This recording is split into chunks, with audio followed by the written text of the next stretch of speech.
ভারত নেপাল সীমান্ত আবার উঠে এলো জাতীয় নিরাপত্তার আলোচনার কেন্দ্রে।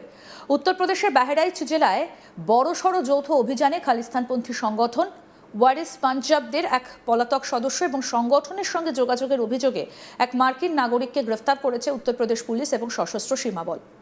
অভিযোগ, নেপাল হয়ে বেআইনিভাবে ভারতীয় ভূখণ্ডে প্রবেশের চেষ্টা করছিলেন তারা। শুধু তাই নয়, অনুপ্রবেশে সাহায্য করার অভিযোগে আরও 3 ভারতীয় নাগরিককেও গ্রেফতার করা হয়েছে। সীমান্ত নিরাপত্তা, আন্তর্দেশীয় নেটওয়ার্ক এবং খালিস্তানপন্থী কার্যকলাপ, এই 3টে বিষয়কে একসঙ্গে সামনে এনে ঘটনাটা নতুন করে উদ্বেগ বাড়িয়েছে। পুলিশ সূত্রে জানা গিয়েছে, ধৃত 2 বিদেশ ফেরত ব্যক্তির পরিচয় হলো বিক্রমজিৎ সিং এবং মনবীর সিং ধিল্লো। বিক্রমজিৎ সিং দীর্ঘদিন ধরেই পাঞ্জাব পুলিশের ওয়ান্টেড তালিকায় ছিলেন। 2023 সালে পাঞ্জাবের একটা থানায় হামলার ঘটনায় তার বিরুদ্ধে গুরুতর অভিযোগ রয়েছে। অন্যদিকে মনবীর সিং ধিল্লো মার্কিন যুক্তরাষ্ট্রের নাগরিক হলেও তার আদি বাড়ি পাঞ্জাবের মোগা জেলায়। তদন্তকারীদের দাবি, আইন শৃঙ্খলা রক্ষাকারী বাহিনীর নজর এড়াতেই তিনি বৈধ ভিসা ছাড়াই নেপাল হয়ে ভারতে প্রবেশের চেষ্টা করেছিলেন। ঘটনাটা ঘটেছে উত্তরপ্রদেশের বাহরাইচ জেলার রূপাইডিহা সীমান্ত এলাকায়। নিরাপত্তা বাহিনীর কাছে আগাম তথ্য ছিল যে কিছু সন্দেহভাজন ব্যক্তি সীমান্ত পেরিয়ে ভারতে ঢোকার চেষ্টা করতে পারে। সেই সূত্র ধরেই সীমান্ত এলাকায় নজরদারি আরও জোরদার করা হয়।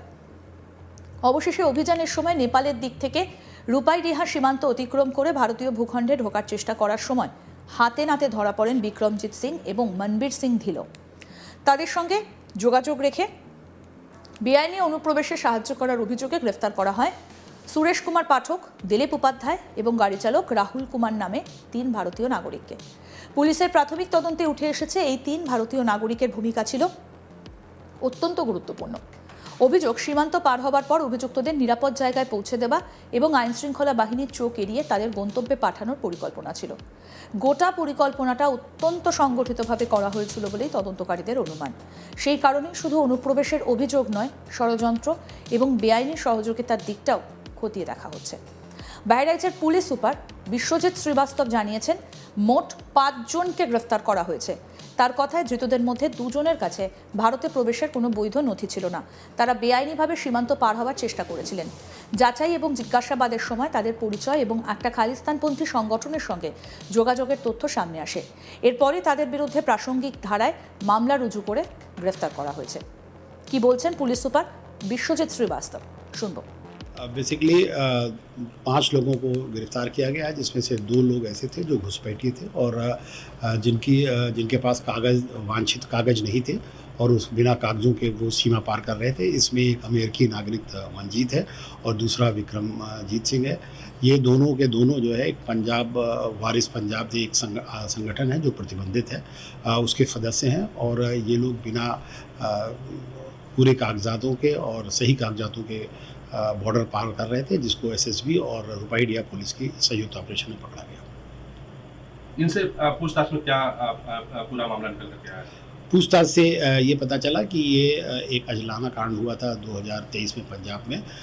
इसमें जो विक्रमजीत है वो उसमें वांछित था और वो अपनी जमानत के चक्कर में काठमांडू में रह रहा था और वहाँ से निकल के ये भारत होता हुआ पंजाब जाने की तैयारी में था और वकीलों के संपर्क से होकर ये इस केस में जो है वो हाजिर होना चाहता था या इसका ये कहना था कि हमारा समझौता हो गया था। इसी चक्कर में ये वहाँ से निकल रहा था। चूँकि इसके पास फर्जी आधार कार्ड बरामद हुआ, इसके पास कोई अपना आधार कार्ड नहीं था। क्योंकि ये मालूम था कि ये वांछित है, तो इसको शक था कि हर बॉर्डर पर जो है इसकी फ़ोटो होगी, इस वजह से इसने फर्जी आधार का उपयोग किया। जो दूसरा मनवीर सिंह है, ये भी इस गैंग का सदस्य रहा, इस संस्था का सदस्य रहा है और इसके ऊपर भी मुकदमे हैं। और चूँकि इसके ऊपर मुकदमे हैं तो इसको ये शक था कि अगर हम वीज़ा बनवाएंगे तो हम यहाँ पर हमको उस मुकदमे का खुलासा हो जाएगा और हम पकड़े जाएंगे। मूल रूप से ये अमेरिका का नागरिक है, तो इसने वीज़ा न बनवा के फर्जी तरीके से एक चोर रास्ते से नेपाल से भारत में प्रवेश करने की कोशिश की, जिसमें यहाँ के कुछ स्थानीय लोगों ने इसकी मदद की, जिसमें सभी लोग पकड़े गए। তদন্তকারীদের দাবি, বিক্রমজিৎ সিং বহুদিন ধরেই আত্মগোপনে ছিলেন। 2023 সালে পাঞ্জাবের একটা থানায় হামলার ঘটনায় তার বিরুদ্ধে মামলা দায়ের হবার পর থেকেই তিনি পুলিশের চোখ এড়িয়ে পালিয়ে বেড়াচ্ছিলেন। বিভিন্ন রাজ্যে লুকিয়ে থাকার পর শেষ পর্যন্ত নেপালের রুট ব্যবহার করে ভারতে প্রবেশের চেষ্টা করেছিলেন বলে অনুমান করা হচ্ছে। এই ঘটনার সঙ্গে তার অন্য কোনো সহযোগীর যোগ রয়েছে কিনা সেটাও খতিয়ে দেখা হচ্ছে। আর কি বললেন পুলিশ সুপার বিশ্বজিৎ শ্রীবাস্তব, শুনবো। इसमें दो लोग जिनका नाम विक्रमजीत सिंह और मनवीर सिंह है। मनवीर सिंह है वो उनको मुख्य रूप से ये दोनों घुसपैठ के थे, इनको गिरफ्तार किया गया। इनकी मदद कर रहे थे जो 3 लोग लोकल रुपैडिया के थे, उनके साथ उनको भी गिरफ्तार किया गया। जो मुख्य रूप से इनकी गिरफ्तारी का वजह ये थी कि ये इन लोगों को जो भारत में प्रवेश कर रहे थे इसका कोई वैध कागज नहीं था। इसमें से जो मनवीर हैं वो अमेरिका के सिटीजन हैं और वो बिना वीज़ा के प्रवेश कर रहे थे और चोर रास्ते से प्रवेश कर रहे थे, जिसमें लोकल लोग उनकी मदद कर रहे थे। उनको इस वजह से चेकिंग में पकड़ा गया। और जो दूसरा विक्रमजीत है, ये एक वारिस पंजाब एक संगठन है जिसने एक घटना अजलाना में 2023 पंजाब में की थी, जिसका ये वांटेड मुलजिम है। इसके खिलाफ वारंट भी जारी है। तो ये पिछले 2 साल से फरार चल रहा था और बम्बई, राजस्थान, दिल्ली और पूरनपुर रहते हुए पिछले 1 साल से काठमांडू में रह रहा था। इसके वकीलों ने बताया कि यहाँ पर वो पुराने कांड को लेकर अब सुलह समझौता आ रहा हो तुम आ जाओ। इसके लिए इसने जो है फर्जी आधार कार्ड का सहारा लिया, चूँकि ये वांछित मुलजिम था। इसे इस डर से कि मैं अपना ओरिजिनल आधार कार्ड लगाऊंगा तो मैं चूँकि वांछित अभियुक्त तो इस वजह से गिरफ्तार हो जाऊंगा। इस वजह से उसने फर्जी आधार कार्ड लगाया। इस वजह से इन दोनों को गिरफ्तार किया गया। और जो 3 लोग सहयोग कर रहे थे और एक जोगा सिंह नाम का एक व्यक्ति है जो कि पूरनपुर पीलीभीत का रहने वाला है, वो भी इनकी मदद कर रहा था और उसी ने पूरा ये नेटवर्क बनाया था। वो भी वारिस पंजाब डे का सदस्य था। तो इन सभी को जो है वो गिरफ्तार किया गया है। और जो जोगा सिंह है वो वांछित चल रहे हैं, उनको गिरफ्तारी के लिए टीम रवाना कर दी गई है और पंजाब पुलिस को इसमें सूचना दे दी गई है और कार्रवाई की।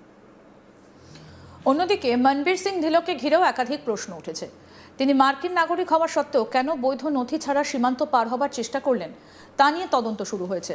পুলিশের প্রাথমিক অনুমান, বিমানবন্দর বা বৈধ আন্তর্জাতিক প্রবেশপথ ব্যবহার করলে তার গতিবিধি নজরে আসতে পারত। সেই কারণেই তিনি নেপাল হয়ে স্থলপথে ভারতে প্রবেশের পরিকল্পনা করেছিলেন। তবে এই দাবি এখনও তদন্তাধীন এবং সমস্ত দিক খতিয়ে দেখা হচ্ছে। এই ঘটনায় আবার সামনে এসেছে ওয়ারিস পাঞ্জাব দে সংগঠনের নাম। 2021 সালে অভিনেতা থেকে সমাজকর্মী হওয়া দীপ সিধু এই সংগঠনটা প্রতিষ্ঠা করেন। শুরুতে এটা একটা সামাজিক সংগঠন হিসেবে আত্মপ্রকাশ করলেও পরবর্তী সময়ে সংগঠনটাকে ঘিরে একাধিক বিতর্ক তৈরি হয়। পাঞ্জাবের ধর্মীয় এবং রাজনৈতিক পরিসরে সংগঠনটার কার্যকলাপ নিয়ে বারবার আলোচনা হয়েছে। বিভিন্ন সময় সংগঠনের সদস্যদের বিরুদ্ধে আইন শৃঙ্খলা সংক্রান্ত অভিযোগ উঠেছে। ফলে সংগঠনটার সঙ্গে যুক্ত সন্দেহভাজনদের গতিবিধির ওপর দীর্ঘদিন ধরে নজর রাখছে নিরাপত্তা সংস্থাগুলো। বিশেষজ্ঞদের মতে ভারত নেপাল সীমান্তের একটা বড় বৈশিষ্ট্য হল বহু অংশের মানুষের অবাধ যাতায়াতের ঐতিহাসিক ব্যবস্থা। দুই দেশের মধ্যে সুসম্পর্ক এবং সীমান্তবর্তী এলাকায় সামাজিক এবং অর্থনৈতিক যোগাযোগের কারণে বহু জায়গায় চলাচল তুলনামূলকভাবে সহজ। আরও আপডেট পেতে দেখতে থাকুন আজ তাক বাংলা, সাবস্ক্রাইব করুন।